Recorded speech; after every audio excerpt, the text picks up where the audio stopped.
Ders 1. Haftalık yemek planlaması. Ispanak almalıyız. Bu hafta akşam yemeğine biraz et almalı mıyız? Evet, kesinlikle. Protein ve sebzelerin dahil edilmesi dengeli bir yemek sağlayacaktır. Katılıyorum. Yemeklerimizi verimli bir şekilde alışveriş yapabilmemiz için planlayalım.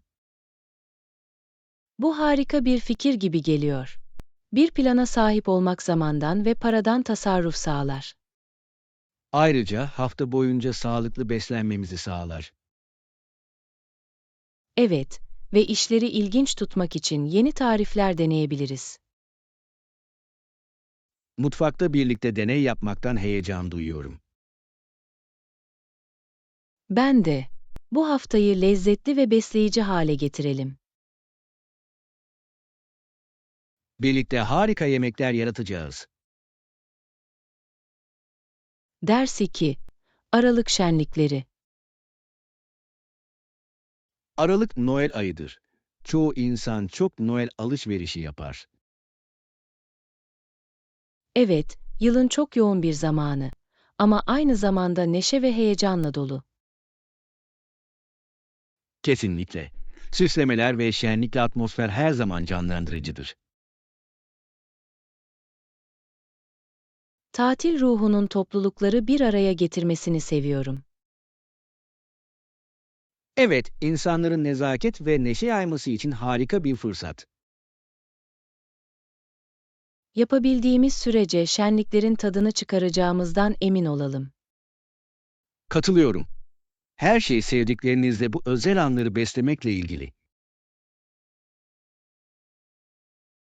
Birlikte, kendi tatil geleneklerimizi yaratabiliriz.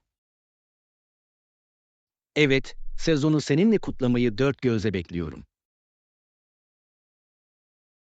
Ders 3. Seyahat hayalleri. Seyahat listemde kesinlikle Japonya'ya gitmelisiniz. Harika bir yer.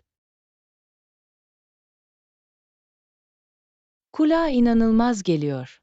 Her zaman onun eşsiz kültürünü deneyimlemek istemişimdir.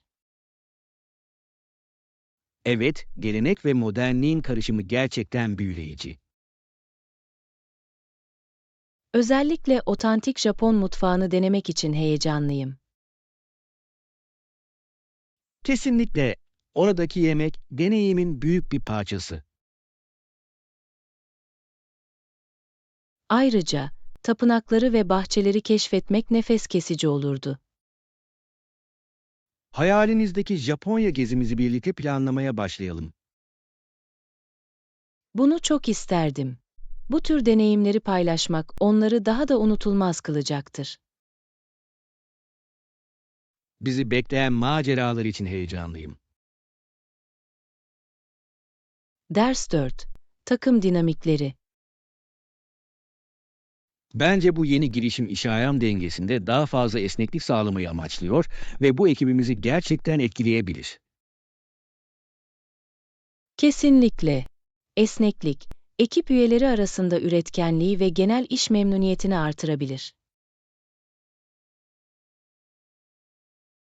Evet, insanlar kişisel yaşamlarında desteklendiklerini hissettiklerinde genellikle işte daha iyi performans gösterirler.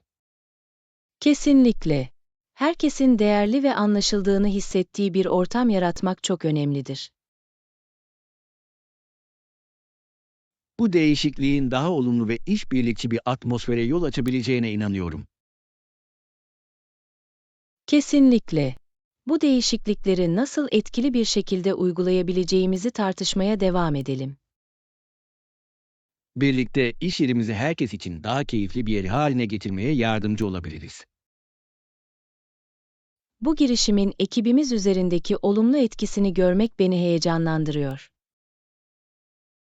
Evet, başarılı olmasını sağlamak için birlikte çalışalım.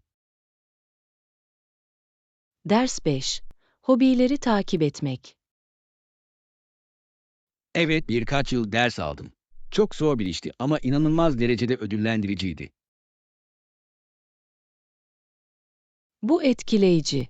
Yeni bir beceri öğrenmek, özveri ve azim gerektirir.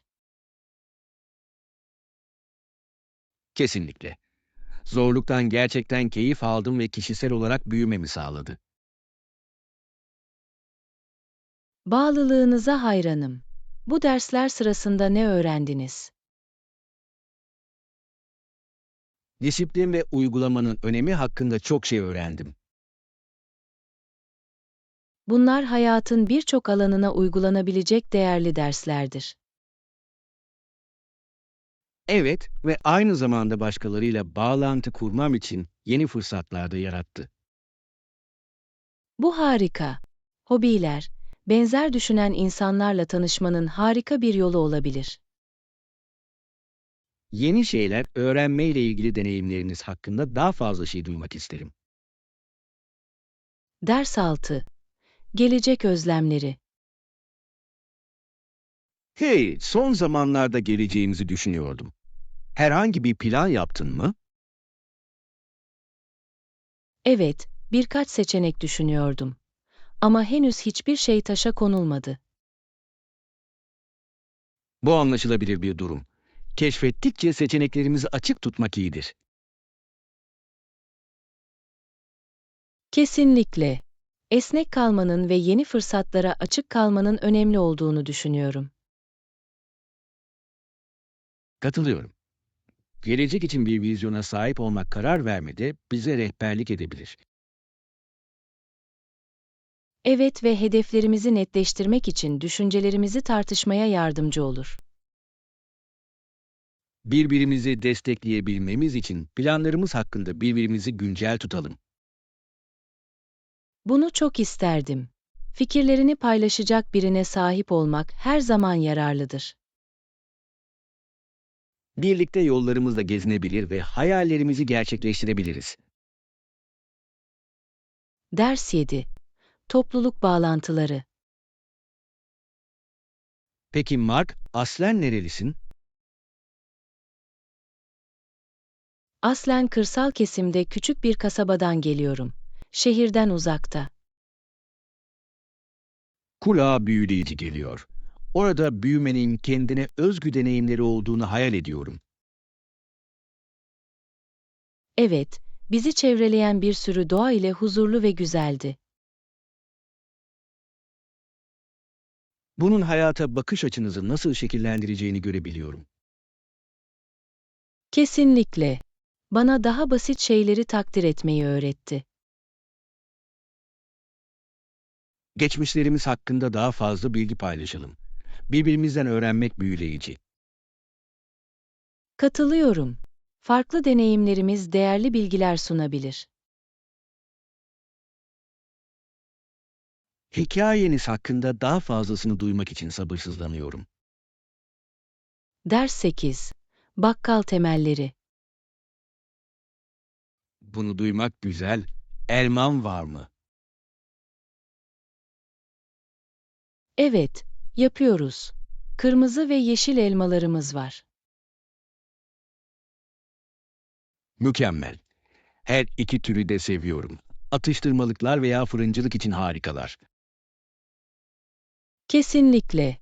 Elmalar da çok yönlü ve sağlıklıdır. Bir sonraki tarifimiz için biraz aldığınızdan emin olalım. Evet ve başka meyvelere ihtiyacımız olup olmadığını da kontrol etmeliyiz. Harika fikir. Çeşitli meyveler yemeklerimizi ilginç tutabilir. Piyasadaki tüm seçenekleri keşfetmekten heyecan duyuyorum. Ben de arabamızı taze ürünlerle dolduralım. Ders 9. Bağlantılar oluşturma. Konuyla bağlantı kurmak ve rahat bir atmosfer yaratmak önemlidir. Tamamen katılıyorum. Rahat bir ortam açık iletişimi teşvik eder. Evet, insanlar kendilerini rahat hissettiklerinde düşüncelerini paylaşma olasılıkları daha yüksektir. Kesinlikle. Her şey güven ve anlayış inşa etmekle ilgili. Tartışmalarımız sırasında bu bağlantıyı oluşturmaya yardımcı olan teknikleri uygulayalım. Bu harika bir fikir gibi geliyor. İletişim becerilerimi geliştirmeyi çok isterim. Birlikte dahil olan herkes için olumlu bir ortam yaratabiliriz. Evet, başkalarıyla etkileşim kurma yeteneğimizi geliştirmek için sabırsızlanıyorum. İkimiz için de ödüllendirici bir deneyim olacak. Ders 10. Kütüphaneyi bulmak. En yakın kütüphaneyi arıyorum. Nerede olduğunu biliyor musun? Tabii ki. Hangi bölgedesin? Şu anda parkın yakınındayım. Sadece birkaç blok ötede. Oh, bu çok uygun. Kütüphane aslında oradan hemen köşede. Bunu duymak harika. Bulma konusundaki yardımınız için teşekkür ederim. Sorun değil. Kütüphaneler yeni fikirleri ve kaynakları keşfetmek için harika yerlerdir. Daha fazla aynı fikirde olamazdım. Çalışmak için sessiz atmosferi seviyorum. Evet, iyi bir kitapta odaklanmak ve kaybolmak için mükemmeldir. Ziyaret etmekten ve bazı yeni okumalara göz atmaktan heyecan duyuyorum. Ders 11. Pazar maceraları. Pazarları seviyorum. Kesinlikle oraya gideceğim. Aramalıyım, başka bir şey var mı? Evet, kesinlikle. Pazarlar genellikle başka yerde bulamayacağınız benzersiz yerel ürünlere sahiptir. Bu doğru. El yapımı ürünleri ve zanaatkar yiyecekleri keşfetmekten zevk alıyorum. Kesinlikle. Yerel zanaatkarları ve çiftçileri desteklemenin harika bir yolu. Ayrıca oradayken biraz sokak yemekleri denemek için heyecanlıyım. Evet, yeni yemekler denemek, pazarları ziyaret etmenin en iyi kısımlarından biridir. Gitmeden önce aramak istediğimiz şeylerin bir listesini yapalım. Harika fikir. Keşfetme sırasında odaklanmamıza yardımcı olacak. Pazar maceramızı dört gözle bekliyorum. Ders 12. Kışlık giyim. Dışarısı çok soğuksa kışlık bir ceket giyerim. Bu akıllıca. Sıcak kalmak kış aylarında çok önemlidir. Evet, eğer sadece soğuksa eldiven ya da şapka takmayı severim. Kesinlikle. Bu küçük aksesuarlar konforda büyük bir fark yaratabilir. Kıyafetlerimi düzgün bir şekilde katladığımda kendimi her zaman daha hazırlıklı hissediyorum. Evet, katmanlama, çok hacimli hissetmeden sıcak kalmanın anahtarıdır. Kış sezonu için her şeyin hazır olduğundan emin olalım. Harika fikir. Rahatsız olmadan sezonun tadını çıkarmamıza yardımcı olacak. Kışı doğru teçhizatla kucaklamaktan heyecan duyuyorum. Ders 13. Korkularla yüzleşmek. Kendimi sık sık endişeli hissettiren bir durumun kenarında dururken buluyorum. Neden kendimi ilk etapta oraya koymayı düşündüğümü merak ediyorum. Böyle hissetmek tamamen normaldir. Korkularımızla yüzleşmek aşılmaz bir meydan okuma gibi gelebilir. Ancak kişisel gelişimimiz için çok önemlidir. Kesinlikle sanırım o rahatsızlık anlarında güçlü yönlerimizi ve yeteneklerimizi gerçekten keşfediyoruz. Evet ve korkularımızla her yüzleştiğimizde, daha kendine güvenen ve dirençli bireyler olmak için önemli bir adım atıyoruz. Bu korkuların bizi gerçekten nasıl geride tutabileceği ilginç ama sonunda ilerlediğimizde başından beri buna değdiğini anlıyoruz. Kesinlikle. Her deneyim bize değerli dersler öğretir ve kim olduğumuzu şekillendiren derslerdir. Korkularımla ne kadar çok yüzleşirsem o kadar az korkutucu göründüklerini, neredeyse benim üzerimdeki güçlerini kaybediyorlarmış gibi olduğunu fark ettim. Bunun güzelliği budur. Engelleri aşarak elde ettiğimiz büyüme, gelecekte daha da büyük zorlukların üstesinden gelmemize yardımcı olur. Doğru. Ve korkunun yolculuğun doğal bir parçası olduğunu, ne pahasına olursa olsun kaçınmamız gereken bir şey olmadığını kendimize hatırlatmanın çok önemli olduğunu düşünüyorum. Ders 14. Çalışan avantajları. Bu iş yerinin bugünlerde giderek daha nadir hale gelen iş-ayan dengesine gerçekten değer verdiğini duymak ferahlatıcı. Tamamen katılıyorum. Çalışanların hem kişisel hem de profesyonel olarak desteklendiğini hissetmeleri çok önemlidir. Ve bir şirketi öne çıkaran da budur. Bu kuruluş, bu dengeye katkıda bulunan ne tür çalışan faydaları sunuyor? Yeni başlayanlar için, kişisel taahhütlerden ödün vermeden zamanımızı etkili bir şekilde yönetmemizi sağlayan esnek çalışma saatleri sağlarlar. Kulağa inanılmaz geliyor. Uzaktan çalışma seçeneğine sahip olmak, stresi azaltmaya ve üretkenliği artırmaya da yardımcı olmalıdır. Kesinlikle. Ayrıca, sağlığımıza ve refahımıza öncelik vermemizi teşvik eden sağlıklı yaşam programları da sunuyorlar. Şirketlerin çalışanlarının zihinsel ve fiziksel sağlığına yatırım yaptığını görmek harika, gerçekten morali artırıyor. Kesinlikle. Çalışanlar mutlu ve sağlıklı olduklarında, kuruluşun başarısına katkıda bulunmak için daha fazla meşgul ve motive olurlar.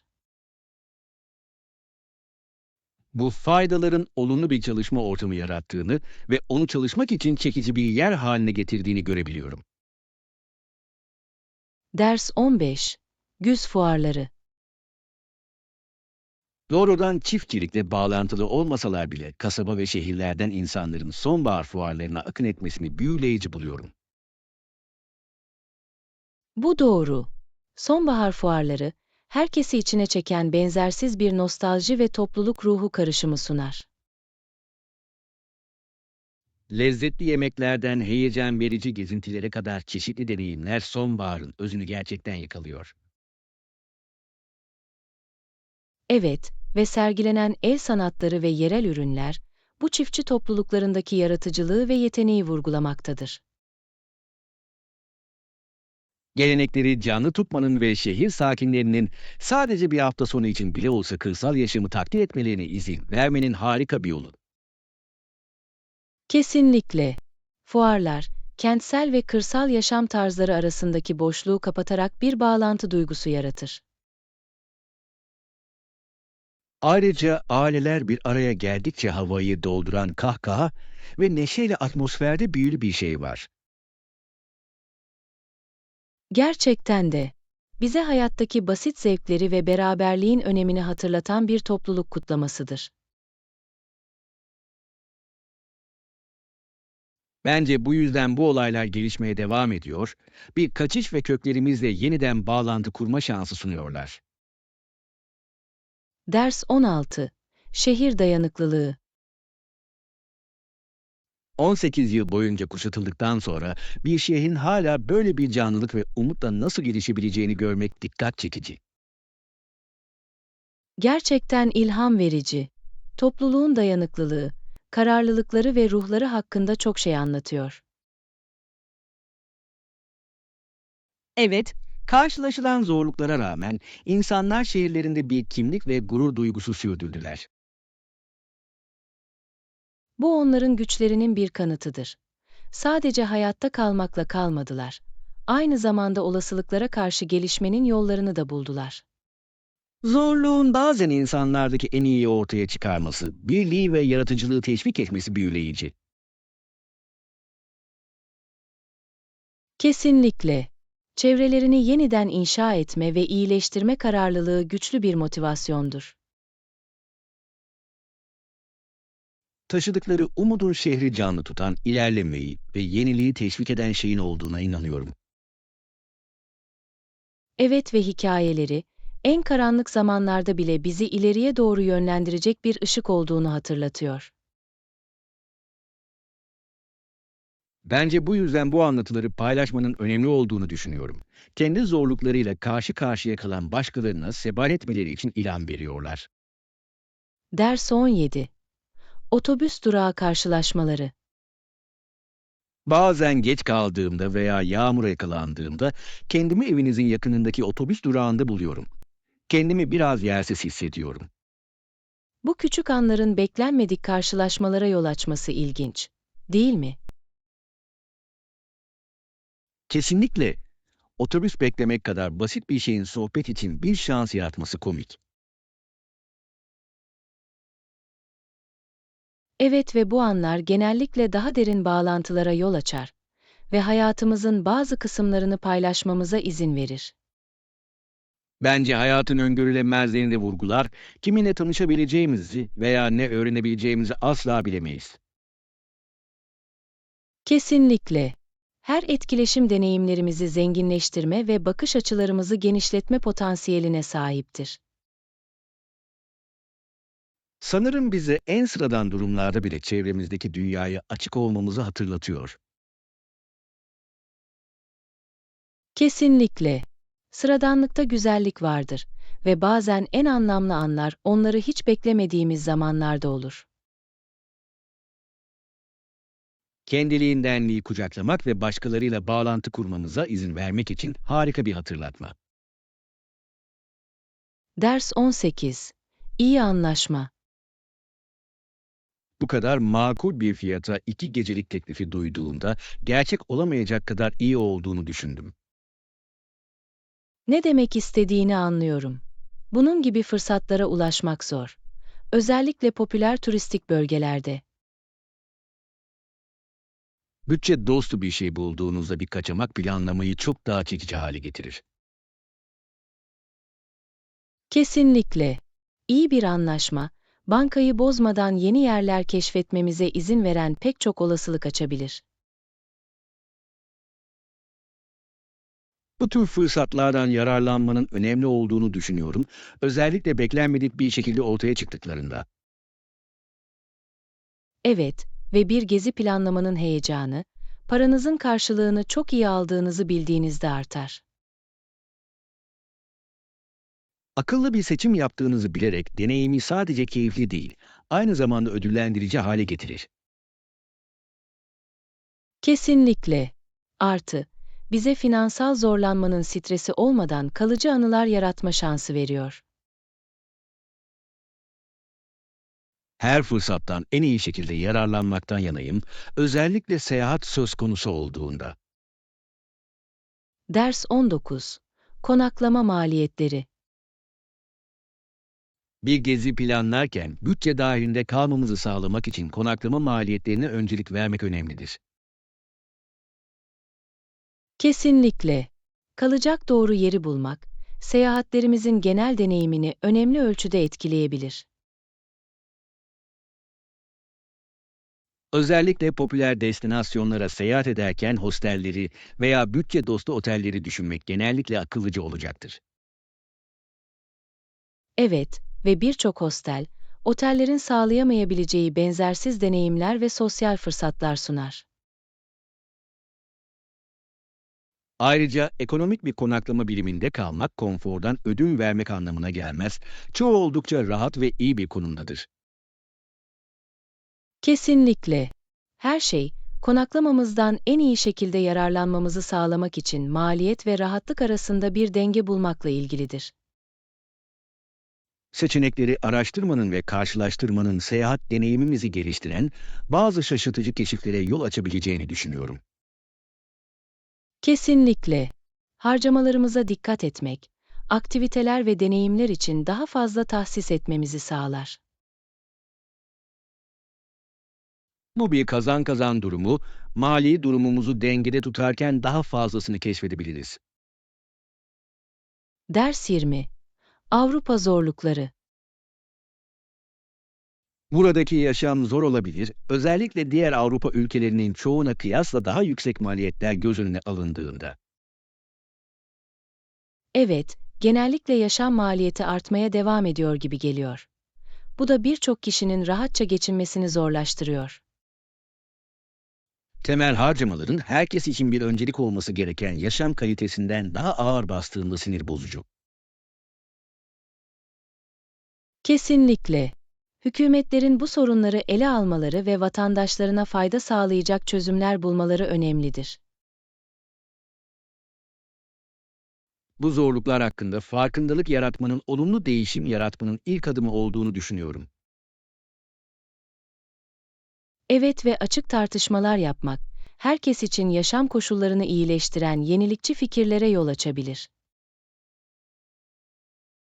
Zorluklar göz korkutucu görünse de ilerleme için her zaman umut olduğunu hatırlamak hayati önem taşır. Kesinlikle. İhtiyaçlarını savunmak için bir araya gelen topluluklar önemli gelişmelere yol açabilir. Birbirimizi destekleyerek kendimiz ve gelecek nesiller için daha güçlü bir gelecek inşa edebileceğimize inanıyorum. Ders 21. Pocahontas. Pocahontas'ın Smith'e koştuğu an çok dokunaklıydı. Eylemleri, duyguları hakkında çok şey anlattı. Aslında, hikayelerinde çok önemli bir dönüm noktasıydı. Duygularının ve bağlılığının derinliğini vurguladı. Elini kollarına tutma şekli hem hassas hem de güçlüydü. Çatışmanın ortasında birliği simgeliyordu. Evet ve zorluklar karşısında bile inançlarını savunma cesaretini gösterdi. Bence o an karakterinin özünü özetliyor. Güçlü ama şefkatli, her şeyi riske atmaya istekli. Kesinlikle. Sevgi ve cesaretin kültürel engelleri aşıp insanları nasıl bir araya getirebileceğini hatırlatıyor. İlişkilerinin tarihsel önemi, hikayelerine başka bir derinlik katmanı katıyor. Evet ve bizi kendi yaşamlarımızda anlayış ve empati önemini düşünmeye teşvik ediyor. Anlatıları yankılanmaya devam ediyor ve bize tarih boyunca insan bağlantısının karmaşıklıklarını hatırlatıyor. Ders 22. Gerginliğin üstesinden gelmek. İnsanlar sık sık bana hiç gergin görünmediğini söyler. Bu takdir ettiğim ama aynı zamanda eğlenceli bulduğum bir iltifat. Dış görünüşümüzün bazen içimizde gerçekten hissettiklerimizi nasıl maskeleyebildiği ilginçtir. Evet, bazen midemde tanıdık düğümü hissediyorum. Özellikle önemli olaylardan veya sunumlardan önce. Kesinlikle. Bu yaygın bir deneyimdir ve gerginliğin üstesinden gelmenin ilk adımı olduğunu kabul etmek. Gergin hissetmenin doğal bir tepki olduğunu ve yeteneklerimizi tanımlamadığını hatırlamak önemli olduğunu düşünüyorum. Kesinlikle. Bu duyguları benimsemek aslında bizi daha iyi performans göstermemiz ve izleyicilerimizle bağlantı kurmamız için güçlendirebilir. Bu enerjiyi coşkuya dönüştürmenin performansımızdaki tüm farkı nasıl yaratabileceği büyüleyici. Evet ve farkındalık tekniklerini uygulamak, bu sinirleri etkili bir şekilde yönetmemize yardımcı olabilir. Nefesime odaklanmanın ve orada kalmanın zihnimi sakinleştirmeye gerçekten yardımcı olabileceğini buldum. Ders 23. Yalnız maceralar. Selamlar. Tek başına bir gezi planladığını duydum ve söylemeliyim ki bu oldukça cesursun. Bu konuda aklınızda herhangi bir endişe var mı? Teşekkürler. Dürüst olmak gerekirse, ben de heyecanlıyım ama biraz endişeliyim. Yalnız seyahat etmek, kendime tamamen güvenmem gerektiği anlamına gelir. Bu hem heyecan verici hem de biraz korkutucu. Bu duyguyu tamamen anlıyorum. Bilinmeyene adım atmak gibi ama aynı zamanda en unutulmaz deneyimlere de yol açabilir. Düşündüğünüz hedef nedir?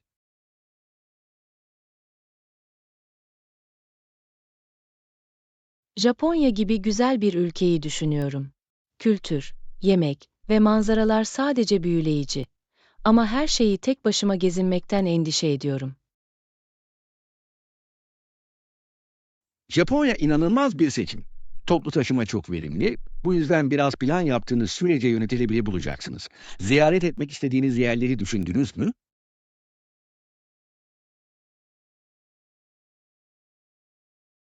Evet, Kyoto'nun tapınaklarını görmeyi ve belki Tokyo'nun hareketli sokaklarını keşfetmeyi çok isterim. Gelenek ve modernliğin mükemmel bir karışımı gibi görünüyor. Sence de öyle değil mi? Kesinlikle. Ve unutma, yeni insanlarla tanışmak da yolculuğunuzun bir parçası olabilir. Ara sıra yalnız gezginler en beklenmedik yerlerde arkadaşlıklar bulur. Bu doğru ve sanırım diğer gezginlerle deneyimlerini paylaşmak geziyi daha da zenginleştirebilir. Sadece rahatlık alanımdan çıkmayı umuyorum. Her şey dışarı çıkmakla ilgili değil mi? Karşılaştığınız her zorluk büyümenize yardımcı olacaktır. Ayrıca başkalarına kendi maceralarına atılmaları için ilham verecek hikayelerle geri döneceksiniz. Ders 24. Koku füzyonu. Kesinlikle projelerinize heyecan verici bir boyut katan benzersiz kokular ve renkler oluşturmak için farklı koku yağlarını karıştırabilirsiniz. Daha önce hiç denedin mi? Yapmadım ama kulağa büyüleyici geliyor. Farklı yağları karıştırmanın gerçekten özel bir şeyle sonuçlanabileceğini hayal ediyorum. Hangi kombinasyonların birlikte en iyi çalıştığını düşünüyorsunuz? Klasik bir kombinasyon lavanta ve vanilyadır. Birbirlerini güzelce tamamlarlar. Vanilya tatlılığı ile karıştırılan lavantanın yatıştırıcı kokusu sakinleştirici bir atmosfer yaratır. Kulağa hoş geliyor. Bunun bir mumda ne kadar güzel olacağını şimdiden hayal edebiliyorum. Peki ya daha maceracı bir şeye ne dersin? Daha cesur bir karışım için limon veya portakal gibi narence kokularını bir miktar naneliye birleştirmeyi deneyin. Canlandırıcı ve canlandırıcı olabilir. Ruh halinizi canlandırmak için mükemmeldir. Vay canına. Kesinlikle. Bu bir Bir enerji temel nota ile patlaması gibi başlayın, geliyor. ardından Bu orta ve üst notaları kombinasyonları kademeli denemek olarak isterim. ekleyin. Bu Kokuları şekilde dengelemek için duyularınızı herhangi ezmeden bir mükemmel ipucunuz var dengeyi mı? bulabilirsiniz. Bu harika bir tavsiye. Peki, rahatlamak için bir koku yaratacak olsaydım, ne önerirsiniz? Rahatlamak için sandal ağacı notaları ve bergamot dokunuşuyla taban olarak papatyayı kullanmayı düşünün. Gevşemek için mükemmel olan yatıştırıcı ve huzurlu bir koku yaratır. Ders 25. Rüya yerleri. Kosa, Rika veya Bali'nin tadını çıkarabilirsiniz. İkisi de kulağa harika geliyor. İkisi arasında karar vermeyi nasıl öneriyorsunuz? Bu zor bir seçim. Bali'deki plajlar hakkında harika şeyler duydum. Ancak Costa Rica inanılmaz biyolojik çeşitliliği ile tanınıyor. Ne düşünüyorsun? Macera ve doğa seviyorsanız Costa Rica daha iyi bir seçenek olabilir. Yağmur ormanları ve vahşi yaşam nefes kesicidir. Ayrıca denilecek çok sayıda açık hava etkinliği var. Bu doğru. Yürüyüş yapmayı ve yeni ortamları keşfetmeyi seviyorum. Ama yine de Bali, direnmesi zor olan zengin bir kültüre ve çarpıcı manzaralara sahiptir. Haklısın. Bali'nin tapınakları ve pirinç terasları ikoniktir. Rahatlama ve kültürün bir karışımı arıyorsanız Bali gidilecek yer olabilir.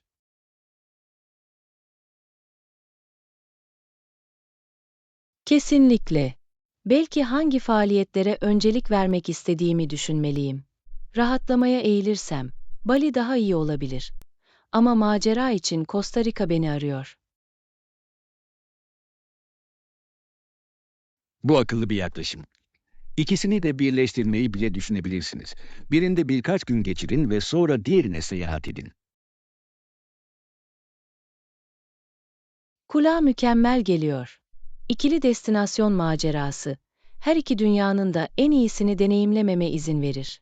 Seyahat lojistiğini nasıl yöneteceğimi araştırmam gerekecek. Kesinlikle. Geri getireceğiniz tüm harika hikayeleri düşünün. İster plajda uzanmak, ister yağmur ormanlarında yürüyüş yapmak olsun, her deneyim benzersiz olacak. Ders 26. Tarihsel yansımalar. Çocukları büyümeden önce birçok anne doğumda öldü ve aileler için zor bir zamandı.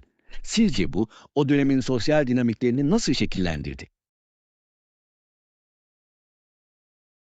Önemli bir etki yaratmış olmalı. Aileler genellikle annelere büyük ölçüde güveniyorlardı. Bu yüzden yoklukları büyük bir boşluk bırakırdı. Sizce babalar bununla nasıl başa çıktı? İyi, o zamanlarda babalar genellikle bugün yaptıkları gibi besleyici rolleri üstlenmezlerdi. Genellikle yalnız başlarına yönetmeye bırakıldılar.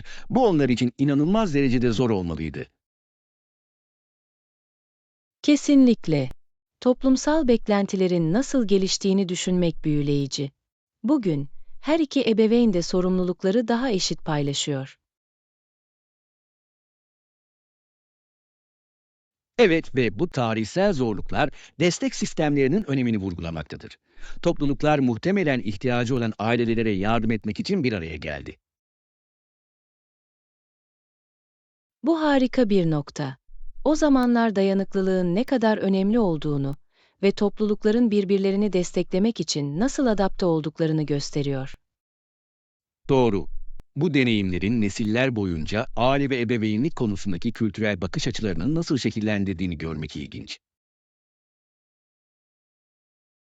Gerçekten de. Aynı zamanda sağlık hizmetlerinde ve annelere destek konusunda bugün sahip olduğumuz ilerlemeleri takdir etmemi sağlıyor. Kesinlikle. Bu ilerlemeleri genellikle hafife alırız ancak geçmişi anlamak bugünü takdir etmemize yardımcı olur. Ders 27. Kentsel harikalar. British Columbia yaklaşık 2 milyon insanın yaşadığı Vancouver şehrini içerir. Hiç böyle canlı bir şehri ziyaret ettiniz mi? Yapmadım. Ama Vancouver hakkında inanılmaz şeyler duydum. Doğal güzellik ve kentsel yaşamın karışımı bir rüya gibi geliyor. Şehrin en sevdiğin yönü nedir? Çarpıcı manzarayı seviyorum. Silüete karşı arka plandaki dağlar özellikle gün batımı sırasında nefes kesen bir manzara yaratır. Kulağa harika geliyor.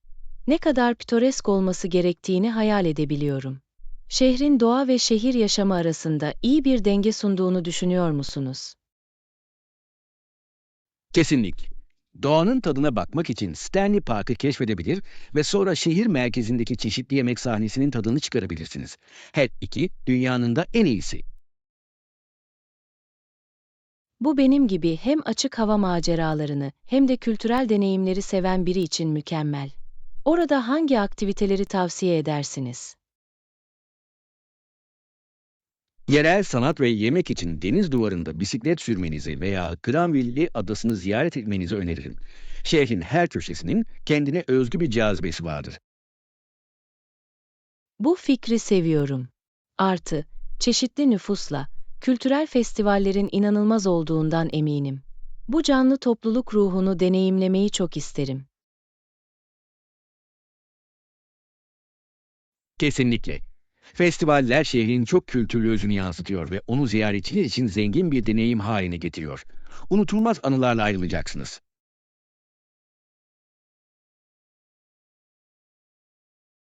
Ders 28. Olimpiyat kökenleri. Oyunlar 1894'te kurulduktan sonra ilk olimpiyat oyunları 1896'da Yunanistan'ın Atina kentinde eski gelenekleri tanımak için düzenlendi. Olimpiyatların ne kadar ileri gittiği ilginç değil mi? Gerçekten öyle. Dünyanın dört bir yanından sporcuları rekabet etmek için birleştirme fikri, barış ve yoldaşlığın çok güçlü bir sembolüdür. Yıllar içinde nasıl geliştiğini düşünüyorsunuz? Yıllar geçtikçe sadece atletizmi değil, aynı zamanda kültürel alışverişi de sergileyen küresel bir gösteriye dönüştü. Dünya her 4 yılda bir araya geliyor ki bu olağanüstü.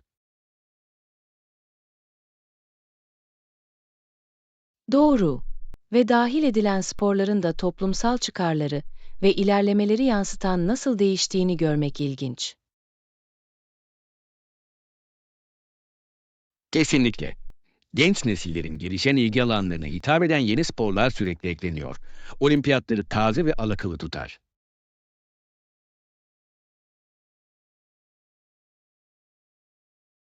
Oyunların atletik mükemmelliği nasıl teşvik ettiğini de takdir ediyorum. Sayısız kişiye hayallerinin peşinden gitmeleri için ilham veriyorlar. Geçmişleri ne olursa olsun. Doğru. Zorlukların üstesinden gelen sporcuların hikayeleri de inanılmaz derecede motive edici olabilir. Madalyalardan daha fazlasıyla ilgili, dayanıklılık ve kararlılıkla ilgili. Kesinlikle. Olimpiyatlar ayrıca toplumumuzda çok önemli değerler olan sporculuk ve adil oyunun önemini vurgulamaktadır. İyi söylendi. Olimpiyatların mirası gelecek nesillere ilham vermeye devam edecek ve bize spor yoluyla birliğin gücünü hatırlatacak. Ders 29. Tatil gelenekleri. Çoğu Batı ülkesinde Noel, gelenek ve kutlamalarla dolu yılın en büyük tatilidir. Tatil sizin için ne ifade ediyor? Bana göre Noel, aile ve arkadaşlarla neşe ve beraberlik zamanını temsil ediyor. Sezonun sıcaklığı gerçekten özel.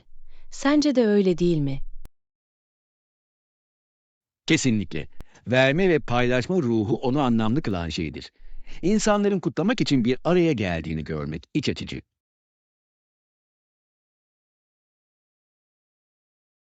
Evet, toplulukların süslemeler ve şenliklerle nasıl aydınlandığını seviyorum.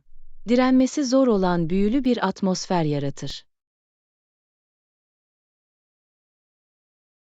Ve yemekleri unutmayalım. Tatil bayramları herkesi yemek masasının etrafında bir araya getiren önemli bir özelliktir. Kesinlikle. Yiyeceklerin bizi birbirine bağlamanın bir yolu var. Her ailenin tatili benzersiz hissettiren kendine özgü yemekleri vardır. Kesinlikle. Yürüttüğümüz gelenekler kalıcı anılar yaratır. Favori tatil gelenekleriniz var mı?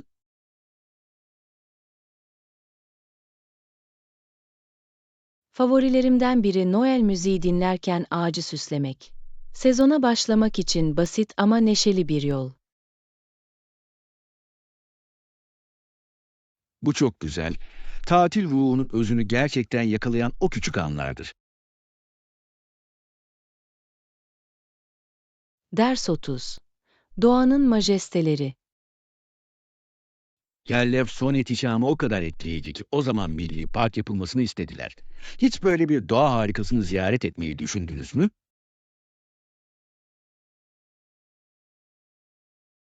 Sahip oldum.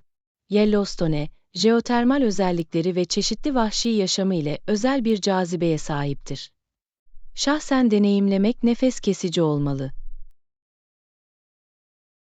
Kesinlikle. Kaplıcaların renkleri ve patlayan gayzerlerin görüntüsü gerçekten büyüleyici. Başka bir dünyaya adım atmak gibi geliyor.